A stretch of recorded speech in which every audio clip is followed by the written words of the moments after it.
একটা কথা, মাত্র একটা কথার জন্যই মানুষ জাহান্নামের গভীরে নিক্ষিপ্ত হতে পারে, আর সেই কথাটার নাম গীবত। আল্লাহ কোরআনে এমন একটি উদাহরণ দিয়েছেন যা শুনলে মানুষের শরীর কেঁপে ওঠে।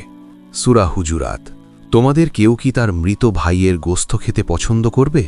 ভাবো, তোমার সামনে তোমার নিজের ভাইয়ের মৃত দেহ পড়ে আছে, আর কেউ বলছে তার মাংস খাও।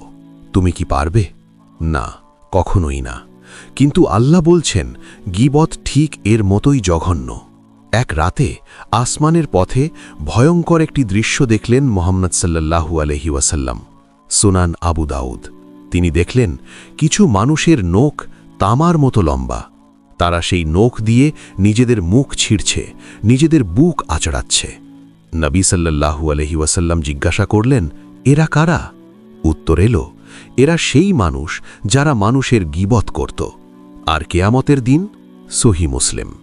নবী সাল্লাল্লাহু আলাইহি ওয়াসাল্লাম বললেন, আমার উম্মতের দেউলিয়া সেই ব্যক্তি যে নামাজ রোজা নিয়ে আসবে, কিন্তু সে মানুষের গীবত করেছে। তার নেক আমল অন্যদের দিয়ে দেওয়া হবে, শেষে তাকে নিক্ষেপ করা হবে জাহান্নামে। তাই মনে রেখো, গীবত শুধু একটি কথা নয়, এটি এমন একটি আগুন যা মানুষের আখিরাত পুড়িয়ে দেয়। আজ থেকে একটা সিদ্ধান্ত নাও, মানুষের দোষ নয়, মানুষের সম্মান রক্ষা করো।